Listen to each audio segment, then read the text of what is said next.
Sa phone. Sa camera I think it's the fentanyl.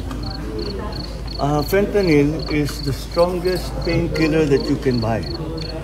It is highly addictive and it has a very serious side effects.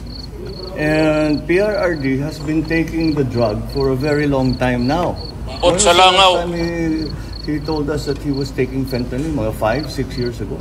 Something like that. After 5-6 years, that has to affect yun. Kaya palagay ko, kaya nagkakaganyan. So, you know, I hope his doctors take better care of him than this. Hindi pinababayaan itong mga nagiging kawawa. But sir, can you categorically deny that you're involved in drugs para matapos lang Don't even dignify.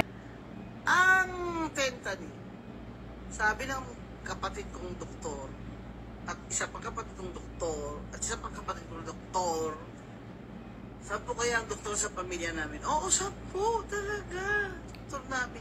Pati na yung mga pamangkinin. Ha? At mga asawa nilang doktor din. Ito.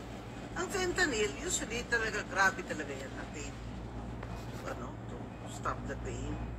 More pa yan sa, sa morphine. Inibigay daw yan ng mga doktor, karamihan sa, yung talagang unbearable pain, mga terminal patients. Ayan. So, ano kayang pain yung kailangan talaga ng fentanyl? Diba? So, siguro yung talagang hindi ka na makagalaw, hindi ka makatayo, wala kang fentanyl. Ganun siguro. Nasakit. Yung cocaine naman, hindi yun para sa sakit.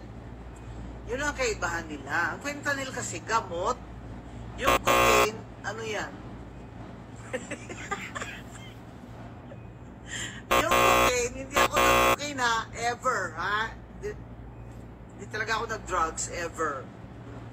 So, eto, nababasa ko lang. Yung cocaine, hindi po yan gamot.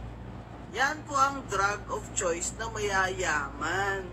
Kasi hindi daw masyadong malakas ang hangover. Di kagaya ng shabu, di ba? Ang shabu kasi artificial yun eh.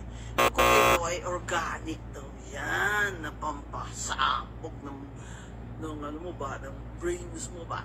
Yan. Ay, hey man. Yan. Hi man. Yan. So, yun po ang kaibahan. Ang cocaine, hindi po gamot. Yan po ay illegal drugs. Yan. Ang fentanyl ay legal drug. Yan. Pama na? O sige, ano pa? Mag-isip ka pa kung ano pang kaibahan yan. Tsaka yung cocaine, ang resulta niyan, ganito. With apologies dun sa mga Tourette syndrome with apologies sa mga PWD ito naman ay factual lamang. Ang mga nagko-cocaine, meron silang cocaine jaw. Yan, di ba? Nagkaganito, pag magsasalita sila, kahit hindi sila sasalita, gano'n sila. Yan din ang kaibahan. Isip pa kayo, anong kaibahan?